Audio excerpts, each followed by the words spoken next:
¿Puede una ley ser tan absurda que desafíe toda lógica? A lo largo de la historia, los gobiernos han impuesto reglas que hoy nos parecerían un verdadero sinsentido. Desde prohibiciones ridículas hasta normas que desafían la razón, algunas leyes del pasado rozan lo absurdo. ¿Por qué existieron? ¿Quién las hizo cumplir? Número 1. En la Inglaterra del siglo XVII, la vestimenta no solo era un símbolo de estatus, sino también una cuestión de ley.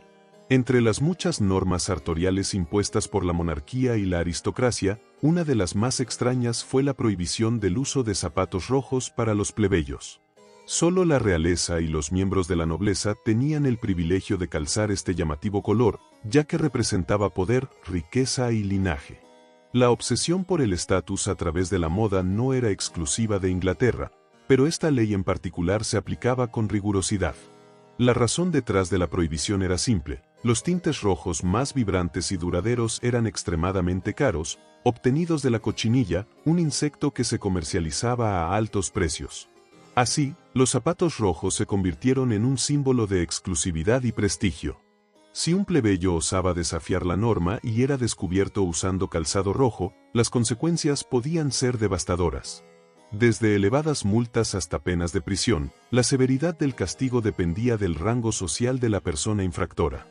La ley no solo buscaba reforzar la jerarquía social, sino que también garantizaba que la distinción entre las clases fuera evidente incluso en los detalles más pequeños de la vestimenta. Número 2. En el siglo XIX, varias ciudades y estados de Estados Unidos aprobaron leyes que hoy resultarían inverosímiles. Prohibieron la venta y el consumo de helado los domingos. La razón detrás de esta insólita restricción no tenía que ver con la salud o la economía, sino con la moral religiosa. En aquella época, muchas leyes se inspiraban en principios puritanos, y el domingo, considerado el Día del Señor, debía ser dedicado a la oración, el descanso y la reflexión. Comer helado, una delicia que generaba placer y recreación, era visto por algunos sectores religiosos como una distracción mundana y, en el peor de los casos, un acto de indulgencia pecaminosa. La prohibición afectó principalmente a las heladerías y a los vendedores ambulantes, que veían como cada domingo su negocio se detenía por completo.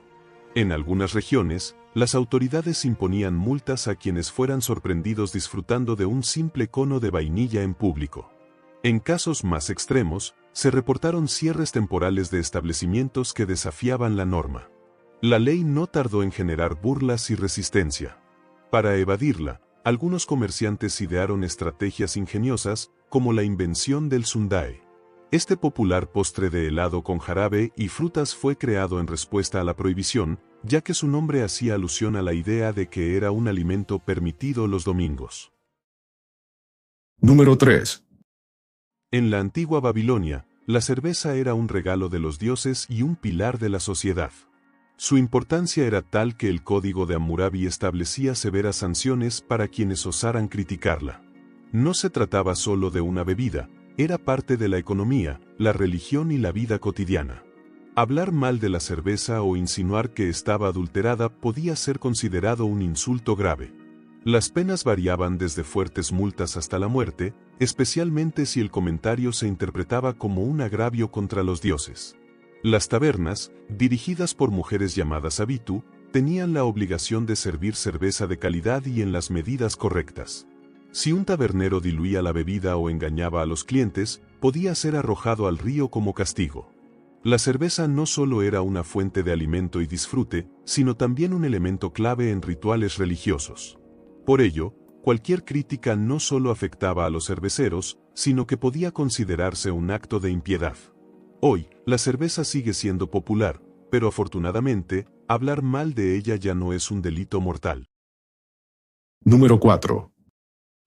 En la India colonial, el gobierno británico implementó impuestos absurdos para mantener su dominio económico. Uno de los más insólitos fue el impuesto a la sombra, aplicado en algunas regiones durante el siglo XIX. Según esta ley, cuanto más grande fuera la sombra que una persona proyectaba, más debía pagar. La lógica detrás de esto era que una sombra extensa significaba que el individuo poseía una casa o estructura alta, lo que indicaba riqueza.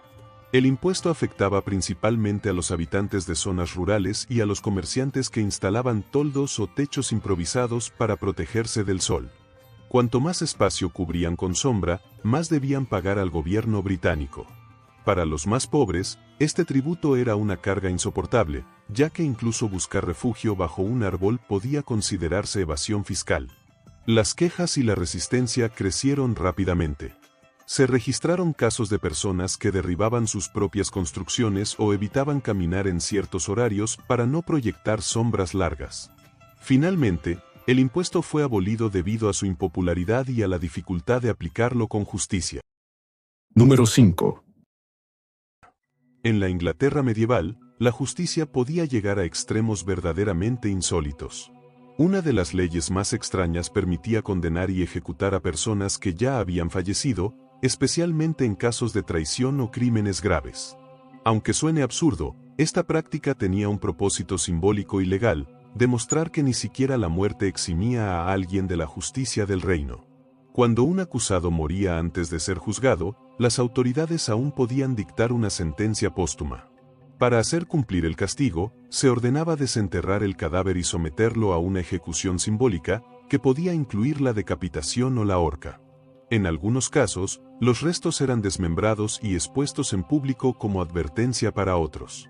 Uno de los ejemplos más famosos ocurrió con el monje Roger de Clifford, cuyo cuerpo fue exhumado y colgado en una horca tras ser acusado de conspirar contra la corona. Además del escarmiento público, este tipo de sentencias permitían confiscar las propiedades del fallecido, dejando a su familia sin herencia.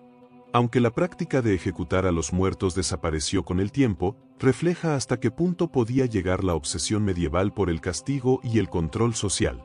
Las leyes, por más absurdas que parezcan hoy, reflejan la mentalidad y los valores de su tiempo. Algunas surgieron de creencias, otras del control social o económico. Con el paso de los siglos, muchas fueron abolidas, pero nos recuerdan que lo que hoy es normal, mañana podría ser visto como insólito. La historia sigue moldeando nuestras reglas. Gracias por ver el video. No olvides darle like, suscribirte y quedarte para el próximo contenido.